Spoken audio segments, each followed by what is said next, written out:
Katy Perry's decision to finally go Instagram official with Justin Trudeau didn't just break the internet for a day. It reconfigured an entire conversation around celebrity, politics, unexpected love stories, and the chaotic ways in which public fascination collides with private truth. She had been under the microscope before, of course. Few artists in the world have experienced the scale of scrutiny she has faced for well over a decade. But this moment was different. It was intimate, raw, bold in its simplicity, and emotionally charged in a way that seemed to signal a new chapter not just for her, but for him as well, and perhaps for the millions watching who couldn't quite believe that Katy Perry and Justin Trudeau were now standing together as a couple. The first image that reignited the frenzy wasn't even posted by Katy. It was Justin who quietly reshared a photo of himself and the 41-year-old pop star standing beside Japan's former Prime Minister Fumio Kishida and his wife, Yuko Kishida. The composition of the picture was classic political photography: formal lighting, crisp attire, a decorated setting, and a sense of cordial respectfulness. Yet the presence of Katy smiling, standing confidently beside a man once responsible for leading a country of nearly 40 million people, shifted the tone in a way no one expected. It was as if two worlds that rarely touched had suddenly collided.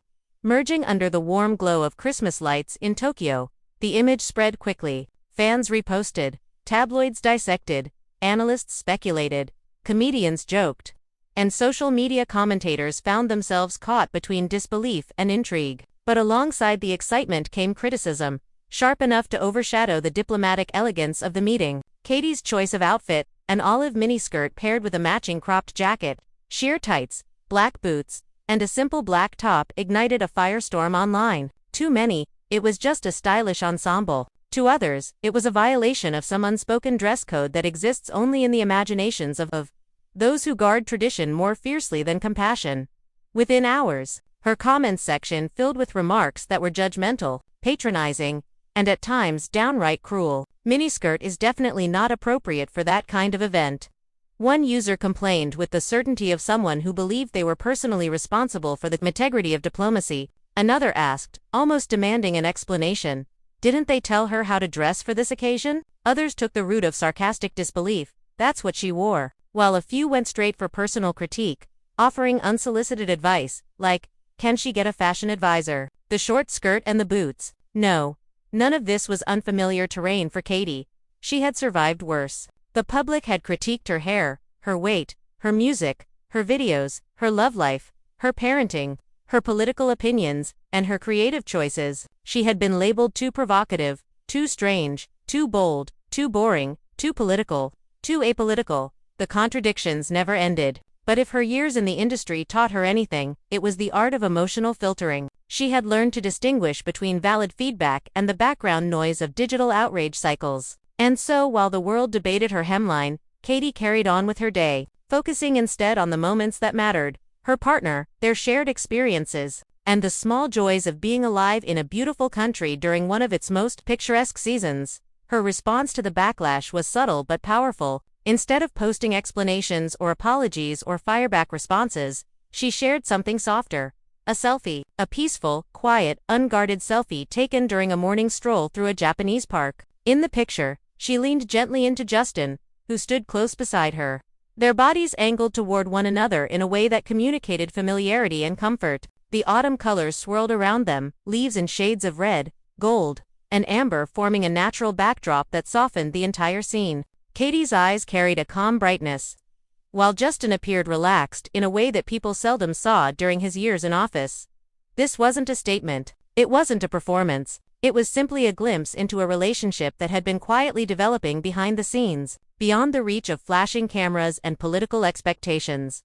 Alongside the selfie, she shared more personal moments. A black and white video of herself nervously trying uni for the first time. She hesitated before taking a bite, scrunching her nose as she debated whether the texture would be too strange, the flavor too overwhelming. Justin watched her with a proud, amused smile. The kind of smile a partner wears when witnessing someone they care about trying something new. It was simple, unscripted, human, a moment that offered more insight into their connection than any press release or official statement ever could.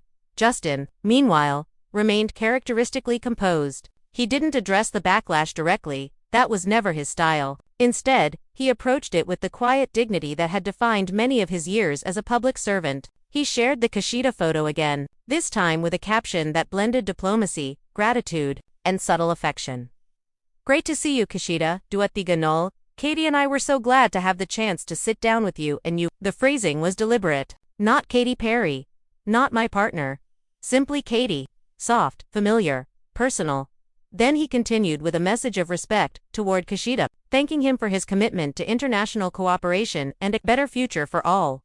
His tone mirrored the man the world had watched for years, a leader who believed deeply in global unity. Yet the presence of Katy in that sentence signaled something new. He was no longer speaking as the solitary political figure he once was. He was speaking as someone who now had a companion at his side, someone who mattered enough to be woven into the narrative of his public interactions.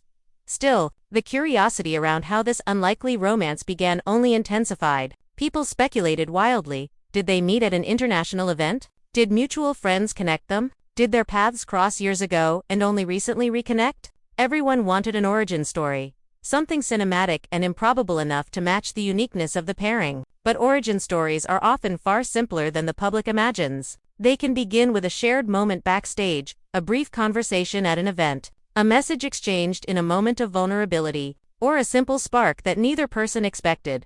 What mattered more than where it began was where it seemed to be going. Toward something stable, mature, and rooted not in spectacle, but in understanding. And while the public argued over outfits and expectations, the Kishidas themselves provided the clearest message of all. Fumio Kishida posted the photo on his own social media account along with a warm caption. There was no mention of impropriety, no subtle disapproval. He simply wrote, "Former Canadian Prime Minister Trudeau came to Japan with his partner Katy Perry and had lunch with us?" Just like that. Direct, warm, gracious. It was perhaps the most important detail in the entire conversation. The people who were actually present at the meeting felt no offense, no discomfort, no negative reaction. The backlash existed only in the online echo chamber. A world that feeds on outrage even when the subjects involved feel none. As Katy and Justin continued their time in Japan, strolling through parks, sharing meals, and attending her lifetime's tour events, they did so with a quiet confidence. They had no need to justify themselves. Their relationship wasn't built for approval. It was built on something internal, something private, something neither fame nor politics could easily define.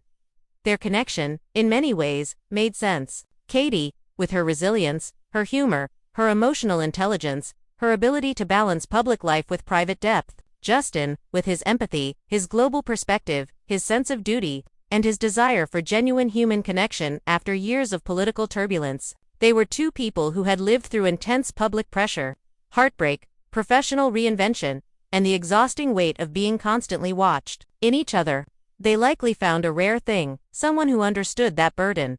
Their romance had first sparked rumors back in July.